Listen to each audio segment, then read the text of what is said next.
Air signs, let's see what's coming up for you in the near future. Let's see.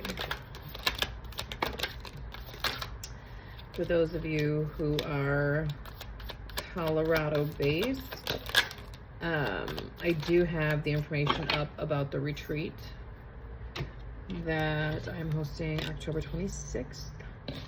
Early bird pricing goes for like another week, I think. And then the link for booking private readings is also in the description box. Get on in where you fit in. Okay.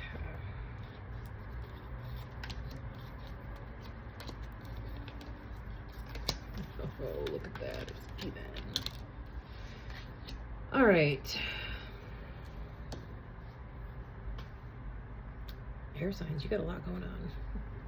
But I said the same thing for the Earth Collective, so maybe it's just a whole ass thing. Either way, there is a ton of fire energy here. We're ending cycles, and these cycles are ones where we are trapped in our own mind.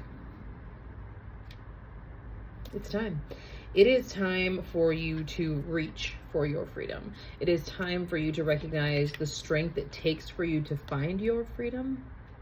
Everyone's freedom is going to look different, right? For some of you, it's just a super joyous and uplifting time and you're entering into another blissful season. For others of you, it's a very emotional time.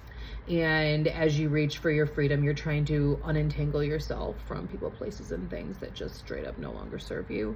And it feels like you are a burden in those scenarios. It feels like your needs are never being met. And so as you try and release yourself from that, and as you are really focusing it on yourself and your freedom, all of those heavier emotions start coming into play. And as you sink into some of those heavier emotions, there is a collective energy here of a hair bit of depression showing up for you. So if you are prone to that, please know and allow yourself the space to just honor and move through the energy of what is.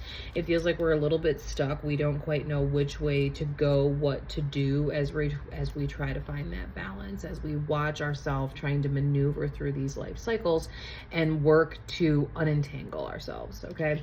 There is a lot of external entanglement as well as internal entanglement for this collective, and so it's recognizing your internal is heavier than your external at this point, and knowing that you alone have the power to change that narrative.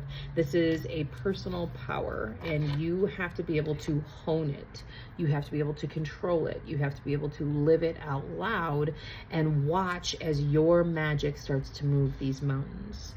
Okay, and this is like your personal brand of magic. Everyone has a brand of magic, and it is here for you to use to up-level yourself, to allow yourself to really grow and expand and find new ways of doing life. And as you do that, you are sinking into that high priestess energy where you are living life in alignment. You are living life by your own design, even if that design is just for today. That's the thing. When you are living life the way you need to on your terms, you are able to see that all the moves that you make bring you into alignment. All the things that you do are to bring in your personal wish fulfillments. You're not asking for wish fulfillments for other people. Maybe you are, right?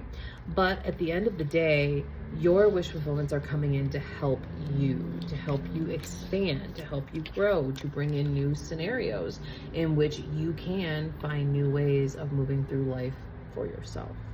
When new opportunities arise, it's really here to show you like, hey, you have what it takes to move through this cycle. You have what it takes to find that inner strength to decide, is this for me or is it not for me? And make no mistake, that is a strength. To ascertain if something is for you or not for you takes gusto, because a lot of us just think things are happening to us and we have no say in the matter. And at the end of the day, you have plenty of say in the matter. So it's about owning that and honoring that and allowing not only new energy in regards to your freedom and in regards to your resources. Your freedom is a resource, but it's also allowing yourself to experience an expansive moment in regards to your creativity, your sensuality, how you connect to yourself, your body, your physical vessel, and how you move through life. And I truly mean like move your energy. When you connect with that, as you move through that, you'll be able to really get intuitive information from the divine about what you need to do next. Connecting to your body is the utmost important thing you can do when you're trying to get divine guidance, because your body tells you what maybe your soul, your spirit, your brain cannot hear.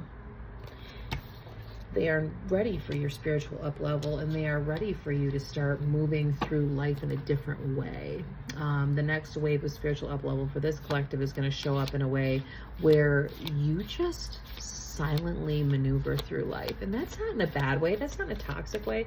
That's just you going, I don't care what the rest of you people think, because this is what I'm going to do. This is how I'm going to move through my life, and this is how I'm going to make the changes I need to make to come into alignment with who it is I am. And a lot of times it's like getting back to our roots, right? Going back to our childhood. What did we want? What did we desire before we had all these crazy real world experiences?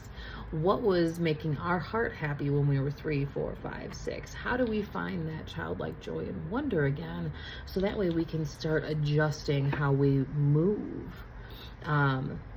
Gosh, they're giving me every last movement word here at this point. So really pay attention to your body. For a lot of you, you're going to be called to get outside. You're going to be called to stand in the sun. You're going to be called to stand barefoot on the sidewalk. You're going to be called to dance. Saying self-love affirmations in the mirror while dancing, even if it's just moving your hips, is going to be really beneficial at this time. It's about momentum. It's about action. It's about movement. So the more you can move, Pilates, yoga, lifting, CrossFit, personal training, don't care. Move. Don't move from a standpoint of, I have to move so I can lose weight. No, move from a standpoint of, I want to keep moving through life. I have to move my body so I have the ability to keep living my life. The universe will always meet you halfway with that.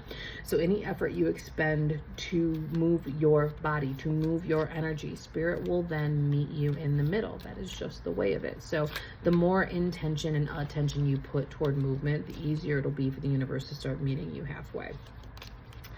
A lot of you have a little fear about that, though. There's like the fear of like putting in that hard work and not seeing the results. The fear of really dialing in nutrition, dialing in movement, and then being like, well, what do I have to show for it? It's about your mental space. When your mental space gets confused, are you able to find your true north from inside yourself instead of seeking external validations? Are you able to do that to move through some of these weirder cycles that you have? The answer should be yes. Okay, you should be able to move your body to reconnect to it, to then allow yourself to like let go of some of these pent-up emotions. For some of you, you need to go ahead and find a way to do some work here in regards to how you feel about movement based on your childhood. So there's a lot of childhood reprogramming that has to happen here. I'm also hearing there's a little bit of spell work you can do for your self-confidence, for your self-motivation, which allows you to really kind of glow up and grow up.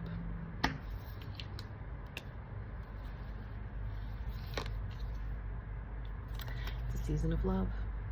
It's a season of self-love. It's a season of expansion. It's a season of spirit wanting to show you all the riches and all the ways that you can go ahead and move through the next level. You are getting ready to go through another spiritual awakening. With the moon card out there, they are like literally waiting for you to kind of hit this spot and go through the spiritual awakening, okay? It is about honoring yourself, honoring your guidance, honoring your desire and your commitment to who you are in the here and now.